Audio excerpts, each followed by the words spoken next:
तो कोविड के समय में जनता को जब से सबसे ज्यादा सरकार की जरूरत थी, उस समय सरकार ने जनता को अनाज छोड़ा। बहुत सारे लोग ऑक्सीजन और दवा की वजह से हमारे बीच में नहीं रहे। अगर उन्हें समय पर दवा मिल जाती, समय पर ऑक्सीजन मिल जाती, समय पर अस्पताल मिल जाता, तो बहुत सारे लोगों की जान बचाई जा सकती। और हम समाजवादी परिवार ने तो देखा है बिल्कुल करीब से, ये सूरज खड़े, इनके परिवार, उनके भाई सब यहाँ पर मौजूद हैं। इन्होंने कितने करीब से देखा है पंडित सिंह जी को जाते हुए, इलाज कराते कराते, और जहाँ जैसा इलाज संभव था वो इलाज की कोशिश की, और उसके बावजूद भी नहीं बचा। और वहीं गरीबों की जान बिना इलाज के चली गई। सरकार अगर मदद करना चाहती तो बहुत सारे लोगों की जान बच सकती। इसलिए कोरोना में जितने लोगों की जान गई है, सरकार अभी भी स्वीकार नहीं कर रही है। अगर सरकार से पूछें कि वो आंकड़े बताओ कि जिसमें कितनी जान गई है, वो सरकार बताने को तैयार नहीं कि लोगों की कमाई आधी हो गई और महंगाई दोगुनी, बैंकें डूब रही हैं, ब्याज दर नीचे चली गई। अगर ब्याज दर नीचे जा रही है, कमाई आधी हो गई और महंगाई दोगुनी, तो खुशहाली कैसे आएगी? किसी भी किसान की किसी भी पैदावार की आय दोगुनी नहीं हुई। धान लूट लिया गया, खाद मिल नहीं रही, बीज उपलब्ध सरकार नहीं करा पा रही, डीएपी सरकार उपलब्ध नहीं करा पा रही, कीटनाशक दवाइयां महंगी। तो सरकार आखिरकार कर क्या रही है?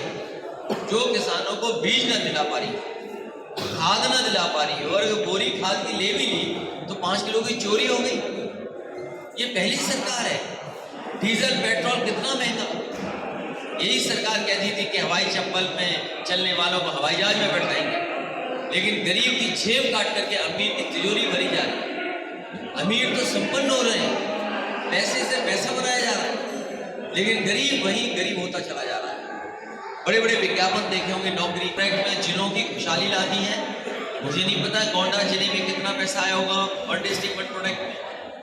कह रहे हैं कि इन्वेस्टमेंट के बहाने हमने जगह जगह कारखाने लगा दिए। अरे गोंडा के लोगों को बताओ, आपके यहाँ कौन सा कारखाना लगा है? कौन सा उद्योग आपके यहाँ लग गया?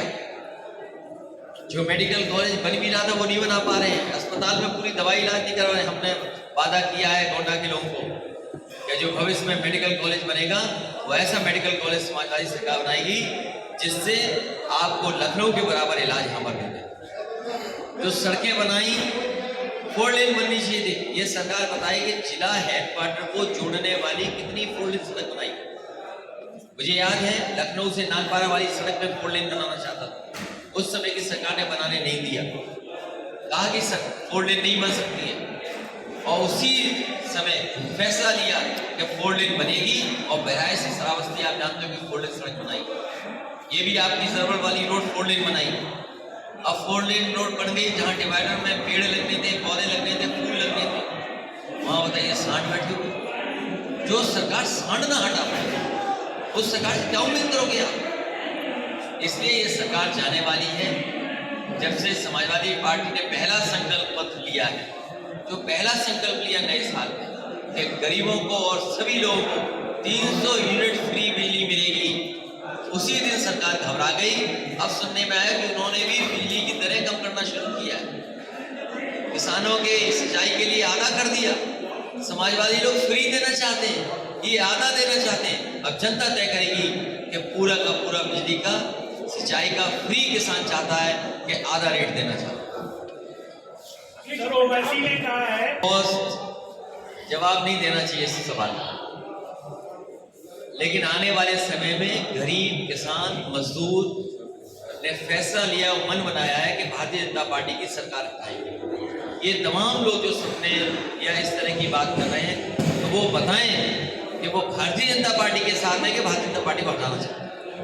अखिलेश जी, पंजाब में जो घटना घटी थी वहां पर केंद्रीय टीम पहुंची है, पंजाब के अधिकारियों को तलब किया गया है, जो पूरा घटनाक्रम घटा प्रधानमंत्री सुरक्षा को लेकर हुआ, उस पर सवाल। देखिए, मैं उस पर बहुत कोई बड़ी बात नहीं करना चाहता हूँ, लेकिन मेरे पंजाब के लोगों से और किसानों से अपील है कि कम से कम प्रधानमंत्री जी को मंच तक तो जाने देना चाहिए। मंच पे जाते खाली कुर्सियां देखते तो अच्छा लगता हो, और खाली कुर्सियों पे भी भाषण देना चाहिए, क्योंकि यूपी में भी खाली कुर्सियां हैं उनके लिए।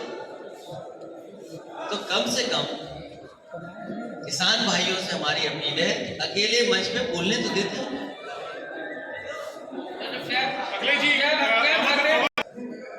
ये क्षेत्र 12 में समाजवादियों का गढ़ था, इसलिए पुनः यहाँ का क्षेत्र और जनता 12 से भी बेहतर रिपीट करेगी समाजवादी। भारतीय जनता पार्टी ने लखनऊ में परशुराम की मूर्ति लगवा दी, समाजवादी पार्टी लगे आज लगा दी भारतीय जनता पार्टी का उद्घाटन, दूसरे के काम पे अपना काम और विज्ञापन में तस्वीरें चुनाना, जो रास्ता समाजवादियों का वही रास्ता अपना। अभी आपने कहा कि नेता लगातार मुझे रोक रहे हैं, कार्यक्रम 11 बजे का था, बोले आधे घंटे रुक जाइए, फिर आधे घंटे रोका, फिर आधे घंटे रोका, जब 1.5 घंटा हो गया तो मैंने कहा कितनी देर रोकोगे तुम? तो एक ने मुझे कान में बताया कि लोग कम आए, तो मैंने कहा लोग कम होने से नहीं है सवाल, वहां सोचिए 25 लोग थे कोडरमा में। इसलिए मैं कह रहा हूं कि किसान भाइयों से हमारे अपील थी, कम से कम खाली मंच में प्रधानमंत्री जी को जाना चाहिए था, जाने देना चाहिए था खाली मंच में। और कम से कम उस दिन प्रधानमंत्री जी और बीजेपी के लोग ये बताते कि 3 काले कानून क्यों लाए गए थे और 3 काले कानून क्यों वापस किए गए थे, ये सुनने को पूरा देश है। इसलिए हमें दुख है इस बात। सुरक्षा महत्वपूर्ण विषय है, लेकिन पूरा देश इस बात से रह गया सुनने के लिए कि 3 काले कानून क्यों लाए गए थे और 3 कानून क्यों वापस हुए थे। मुझे जो जानकारी है, मुझे ये लगता है कि भारतीय जनता पार्टी वहाँ ये बताती कि 3 कानून क्यों लाए गए थे किसानों के लिए और 3 कानून क्यों वापस हुए, ये पूरा देश सुनने को रह गया गई है। उसके लिए जो समाजवादी पार्टी ने कहा है कि उनके परिवारों को 25 लाख रुपए की मदद मिल जाए। जब एयरपोर्ट दिखाना था तो चीन का एयरपोर्ट दिखा रहे, अगर ये मोबाइल इंटरनेट नहीं होता तो हम कभी नहीं पकड़ पाते बीजेपी। इन्होंने फ्लाईओवर कहाँ का दिखाया? कलकत्ता का। कारखाने कहाँ के दिखाए? अमेरिका के। तो इनका हर विज्ञापन झूठा है। बीजेपी कभी भी कोई झूठ बोल सकती है, सब जानते हो। क्या भ्रष्टाचार खत्म हो गया? पत्रकार साथियों बताइए, भारतीय जनता पार्टी ने कहा कि जिस समय नोट बंद हो जाएगा उसी समय भ्रष्टाचार खत्म हो जाएगा, काला धन वापस हो जाए, काला धन नहीं होगा। क्या मुझे आप बताओगे क्या उनके उस फैसले से काला धन वापस आ जाएगा? इसलिए बहुत सावधान रहिए, भारतीय जनता पार्टी से ज्यादा झूठ बोलने वाली पार्टी कोई नहीं है। हमने कोरोना में 10 सरकारी नौकरी दी है, इन्हें हमें कहा कि 3 करोड़ रोजगार दिए। आज भी टीवी पे चला हुआ एड, एमएसएमई का जो एड चल रहा है उसमें 2 करोड़ रोजगार बताते हैं। तो बताइए गोंडा में कितने लोगों को रोजगार मिल गया? इन्होंने वादा किया था देने का, लैपटॉप दे रहे हैं, टैबलेट, और 4.5 साल से टैबलेट देते रहे, पता नहीं कौन सी।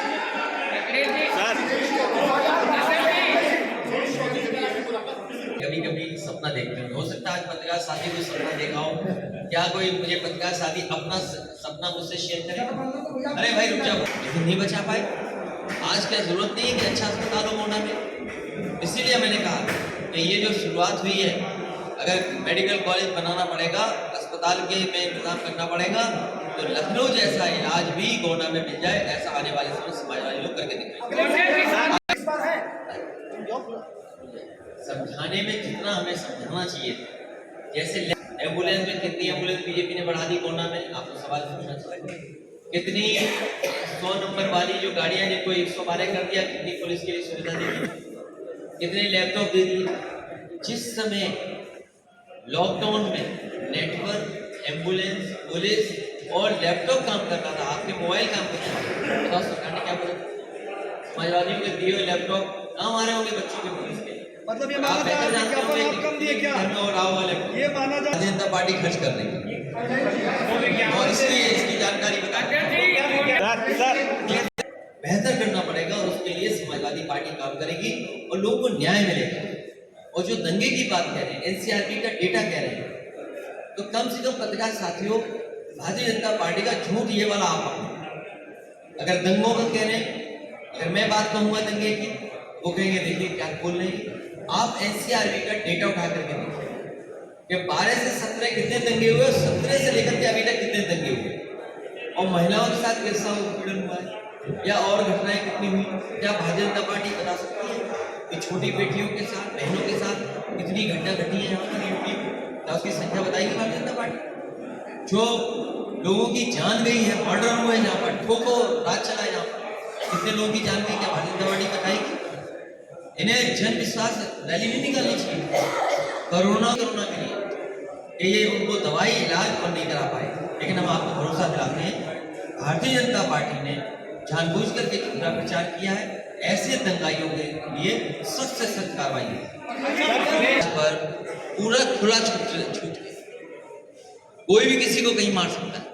और आपके यहाँ भी तमाम घटनाएं हुई हैं। मुझे याद है शुरुआती दौर में माइनिंग करने के लेकर के बच्चे दबा दिए गए थे, जेवीसी से दब गए थे, बच्चों की जान चली गई थी, कई लोगों की जान गई। मुझे याद है पंडित सिंह जी जीवित थे, मैंने कहा उन परिवारों की मदद करो, पंडित सिंह जी गए थे और उन परिवारों की मदद करके आए थे।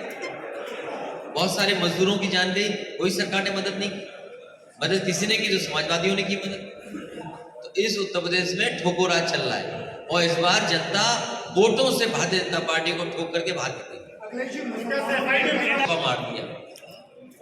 आप में से सब लोगों को पता होगा कि जिस समय छापा मारा गया एक कानपुर के इत्र व्यापारी पर, पूरे अखबारों ने, टीवी ने और बीजेपी के लोगों ने ये प्रचार किया ये इत्र व्यापारी वही हैं जिन्होंने समाजवादी इत्र बनाया था।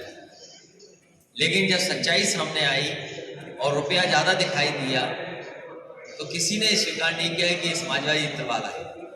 तो अपनी नाकामी छिपाने के लिए, अपनी बदनामी छिपाने के लिए भारतीय जनता पार्टी ने दोबारा छापे मारे। ये छापे इसलिए मारे जाते हैं कि लोग बदनाम हो जाएं, चुनाव न कर पाए, समाजवादी विजय रथ न निकल पड़े। आपने अभी बताया कि समाजवादी पार्टी के एक नेता ने, जो भगवान परशुराम का भक्त था और उसके साथ बहुत सारे लोग थे जो भगवान परशुराम को मानते हैं, उन्होंने उनकी मूर्ति लगा दी। आज बीजेपी ने भी मूर्ति लगा दी। इसी तरीके से रथ न चल जाए, समाजवादी पार्टी का एक विजय रथ चला, भारतीय जनता पार्टी के 6 चौमीन रथ निकले, तो वो चौमीन का रथ दिखाई देता। चुनाव लड़के भी लड़ाऊं, पार्टी तय करें। प्रधानमंत्री नरेंद्र मोदी यहाँ आए थे, उन्होंने कहा कि फर्क साफ है। आपको क्या अपनी सरकार में, भाजपा सरकार में कुछ फर्क नजर आ रहा है? 100 नंबर का 112 कर दिया, फर्क साफ है। समाजवादी पार्टी ने जिला अस्पताल गोंडा बनाया, मेडिकल कॉलेज बनाने के जा रहे हैं, फर्क साफ है। समाजवादियों ने लैपटॉप दिए, ये टैबलेट दे रहे हैं, फर्क साफ है। समाजवादी पार्टी ने 4 लेन रोड बनाई, उसके डिवाइडर पे सांड बैठा दिए, फर्क साफ है। आप महंगाई और अखिलेश जी अपने पूरे प्रदेश के माफियाओं की सूची जारी करनी चाहिए। उन्हें सूची इस बात की जारी करनी चाहिए कि जिले स्तर पे कौन माफिया है और प्रदेश स्तर पे माफिया कौन है। सर, तो अजय मिश्र धोनी को लेकर क्या कहना चाहेंगे? अभी तक भारतीय जनता पार्टी ने कोई भी सूची जारी नहीं की। हम भारतीय जनता पार्टी से जानना चाहते हैं कि भाई मिर्जापुर का माफिया कौन है, चंदौली का माफिया कौन है, आपका बनारस का माफिया कौन है, जौनपुर का माफिया कौन है, या अन्य जगह पर माफिया कौन है। क्योंकि सरकार में वो लोग हैं, कम से कम सरकार के लोगों को ये सूची जारी करनी चाहिए कि माफिया आखिरकार कौन है। और जब सूची जारी होगी तो आप खुद महसूस करेंगे कि सबसे ज्यादा माफिया पार्टी में तो भारतीय जनता पार्टी। आपने